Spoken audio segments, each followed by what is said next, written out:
እስኪ እዚህ የተሰቀለ የጠቅላይ ሚኒስትሩን ባነር እስኪ ቅደደው፣ ሂድ ፍሬው ቅደደው እስኪ። ወንድ ነህ ትቀምሳታለህ። ምን አይነት ትውልድ እንደተነሳ! ትዕቢተኛ ትውልድ፣ እቦይ ትውልድ፣ የእግዚአብሔርን ቃል የማያውቅ ትውልድ፣ የረከሰ ትውልድ። ይቅርታ አድርጉልኝ፣ ጸጋ እግዚአብሔር የተለየው ከመንፈስ እግዚአብሔር የራቀ ወንበዴ። ይቅርታ ለቋንቋዬ፣ መሳደቢያ አይደለም፣ እውነት ነው። እንተዋወቃለን። መላእክትን ሲሳደቡ ማያፍሩ፣ ድንግል ማርያም ላይ አፍ ሲከፍቱ ማያፍሩ፣ መሰዊያውን ስጋውና ደሙን የምናከብርበትን ሲሳደቡ ማያፍሩ፣ እግዚአብሔርን ሲሳደቡ በቅዱሳን ላይ አፍ ሲከፍቱ ማያፍሩ፣ የዲያብሎስ አፍ ያላቸው። እኔ የሚያሳዝነኝ የአይሁድ ፊት ብቻ አይደለም፣ የዚህ ዘመን የመናፍቃን አፍና ፊት እንዴት ይበላት የሆነችን ቅድስት ድንግል ማርያም። ምራቃቸው አይገርምም? እስኪ ያንተ እናት ፎቶ ላይ እስኪ ምራቅ ልጥፋ ዝም ትለኛለህ? ኧረ ነው። ምናልባት ታመው ሊሆን እንደሚችል ግን እጠረጥራለሁ። መቼም ጤነኛ እንደዚህ ያደርግ። አሁን የኔን ፎቶ ትረግጠዋለህ?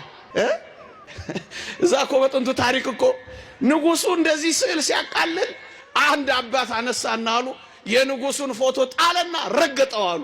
ባለሟሎቹ እንዴት ነው የንጉሱን ፎቶ የምትረግጠው ብለው አነቁት። እንግዲያውስ የጌታዬ የኢየሱስ ክርስቶስንም ስዕል ለምን ረገጣችሁት አላቸዋል።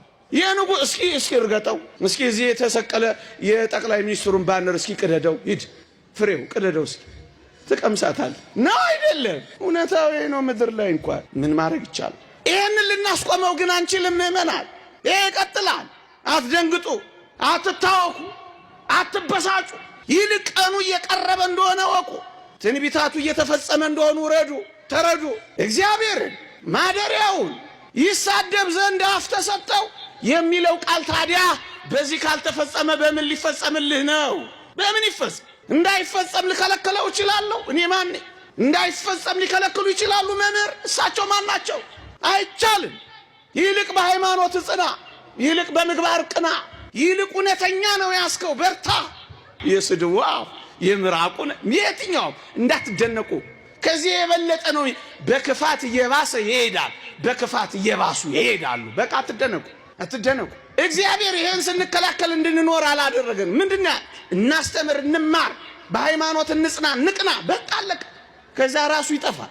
የጠላትን ክንፉን የሚሰብርልን ከእግሮቻችን የሚጥልልን ሚካኤል ስለ ሙሴ ሥጋ ሲከራከር ሰይጣንን እግዚአብሔር ይጣላ ያለው ሚካኤል አያስፈልገኝም የሚል ትውልድ ተነስቷል። አያሳዝንም? እንኳን ቅዱስ ሚካኤል አንተ ለእኔ እንደምታስፈልገኝ አያውቅም፣ እኔ ለአንተ እንደማስፈልግ አታውቅም። ወገኖቼ እኛ ኦርቶዶክሳውያን የምንረዳበትን አእምሮና እውቀት እንግዲህ ተረዱ። ምን ይላል? አይሁድም፣ አጋንንትም፣ መናፍቃንም፣ አሕዛብም ኢየሱስ ክርስቶስ ጎኑን ሲወጉት ሲያዩ እነሱ የሚያውቁት እንዳቆሰሉት፣ እንዳሳመሙት፣ ጎኑን እንደከፈቱት፣ እንደጎዱት ብቻ ነው የሚያውቁት። እኛስ ኦርቶዶክሳውያን የኢየሱስ ጎን በጦር ሲወጋ ምንድነው ያወቅነው? ምንድነው የተረዳነው ካላችሁኝ፣ የሱ ጎን ሲወጋና ጎኑ ሲከፈት የገነት በር እንደተከፈተ እናውቃለን ይላል ቅዱስ ኤፍሬም። በቁስሎቹ ውስጥ የመግባት ጸጋ ነው ያገኘነው ይላል ቅዱስ ኤፍሬም። እኛ የምንረዳው እንደዚህ ነው ወገኖቼ።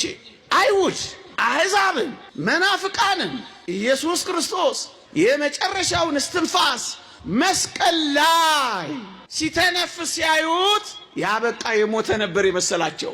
እኛ ኦርቶዶክሳውያን ምን እንረዳለን በዚህ ውስጥ ካላችሁኝ፣ መስቀል ላይ ስለ እኔና ስለ እናንተ ፍቅር የመጀመሪያውን የሕይወት እስትንፋስ እንደገና እንደ አዲስ መጀመራችንን እናውቃለን።